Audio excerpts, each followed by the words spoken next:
नमस्कार शेतकरी मित्रांनो. पी एम किसानचा जो हप्ता आपला पेंडिंग राहिलेला आहे तो, त्याचबरोबर नमो शेतकरीचा पेंडिंग राहिलेला हप्ता हा शेतकऱ्यांना कधीपर्यंत मिळणार आहे ह्याच्या संदर्भात बरेचसे भ्रम शेतकऱ्यांच्या डोक्यात आहेत. त्यामध्ये काही शेतकऱ्यांना असं देखील म्हणलं जात आहे की बाबा आज येईल, उद्या येईल. तर सरकारमार्फत बऱ्याचशा दिवसांपासून काही आश्वासनं देखील देण्यात आली होती की या दिवशी या तारखेला येईल किंवा निवडणुकीच्या आसपास येईल. यामध्ये किती सत्यता आहे हे आपण व्हिडिओच्या मार्फत जाणून घेऊया. त्याचबरोबर बघा, 4 फेब्रुवारी रोजी शेतकऱ्यांसाठी या योजनांकरिता एक GR सुद्धा आलेला आहे. बॅकग्राऊंड आवाज येत असेल तर थोडा इग्नोर करा. तर बघा, PM किसान आणि नमो शेतकरीचा काल 4 फेब्रुवारीपासून नवीन लाभार्थी यादीही प्रकाशित करण्यात आलेली आहे.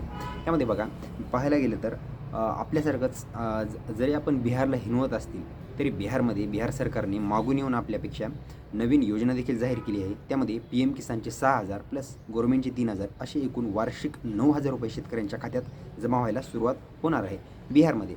आपण देखील बिहारला जरी हिनवत असतील, महाराष्ट्राचा बिहार झाला वगैरे वगैरे आपण जरी म्हणत असतील, तर तिथल्या सरकारने शेतकऱ्यांसाठी कमीत कमी काहीतरी कार्य तरी केलेलं आहे. तर बघा, यामध्ये बघा, त्यांनी शेतकऱ्यांच्या खात्यावर 9,000 रुपये वाटप होणार असं सांगितलं देखील आहे. पण महाराष्ट्रामध्ये बरेचसे आता इलेक्शन होऊन गेले, सगळं झालं. त्याचबरोबर आता जे उरलेले पेंडिंग इलेक्शन आहेत त्यामध्ये देखील शेतकऱ्यांना त्यांच्या आधी जर पैसे भेटतील अशी अपेक्षा होती, तर त्या अपेक्षेला पूर्णपणे भंग करण्याचं काम हे गव्हर्नमेंटने केलेलं आहे. तो हप्ता कधीपर्यंत येईल याबाबत आपण जाणून देखील घेऊया. पण त्या अगोदर जर चॅनलवर नवीन असाल तर माझं नाव आहे सम्राट आणि स्वागत आहे तुमचं शेतकरी सम्राट यूट्यूब चॅनलवरती.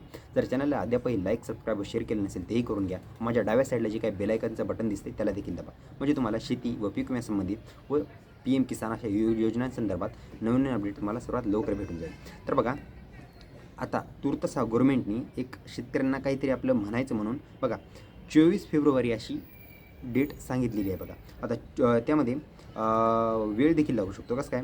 कारण फार्मर ID जर शेतकऱ्यांचे नसतील तर त्यामध्ये देखील अजून वेळ लागेल. 24 फेब्रुवारी ही तुर्तसा डेट दिलेली आहे, ही देखील अजूनही कन्फर्म नाही आहे. शेतकऱ्यांना अजूनही आशेवर धरून दिले जाते. यामध्ये गव्हर्नमेंटला असं देखील वाटत नाही आहे की बाबा पैसे जर वाटप झाले असते तर हे वोट देखील मिळाले असते. हे बघा, त्यानंतर बघा, मागच्या वेळेस पाहायला गेलं तर PM किसानच्या हप्त्यामध्ये 90 लाखाच्या आसपास शेतकऱ्यांना लाभ भेटला होता. पण या अगोदर यानंतर आता जी भेटणारी जी पेंडिंग हप्त्याची जी आहे त्यामध्ये संख्या तेवढी देखील नाही आहे. त्यानंतर बघा, इलेक्शनपूर्वी पैसे येतील हे शेतकऱ्यांना वाटत होतं, पण आता ही गोष्ट शक्य नाही आहे. तुम्हाला हा महिना देखील म्हणजेच फेब्रुवारीचा महिना देखील वाट पाहावाच लागणार आहे. त्यामध्ये बऱ्याचशा शेतकऱ्यांचे अजून फार्मर ID देखील तयार झालेले नसतील, तर कृपया तुम्ही सर्वात अगोदर फार्मर ID काढून घेण्याचं काम करा. त्यानंतर बाकी प्रोसेसला जसं चाललं आहे तसंच चालणारच आहे. तर बघा, ही ह्याच्या संदर्भाची अपडेट होती. तर तुम्हाला आता वाटत असेल, जे काही गव्हर्नमेंट संदर्भात तुम्हाला वाटत असेल त्याची प्रतिक्रिया तुम्ही देखील नोंदवू शकता. तर बघा, ही तुम्हाला छोटीशी अपडेट दिली. बरेचसे यूट्यूबर तुम्हाला म्हणत असतील आज येईल, उद्या येईल शेतकरी PM किसानचा हप्ता. तो येणार नाही आहे, एवढ्या लवकर तर येणार नाही आहे. जेव्हा येईल त्याबाबत तुम्हाला चॅनलवरती नक्कीच अपडेट देण्यात येईल. तर चला, एवढी माहिती जर तुम्हाला महत्त्वाची वाटली असल्यास व्हिडिओला जास्तीत जास्त लाईक करा, शेअर करा, सबस्क्राईब करा. भेटूया आपण अशीच महत्त्वाची माहिती घेऊन पुढच्या व्हिडिओमध्ये. तोपर्यंत नमस्कार.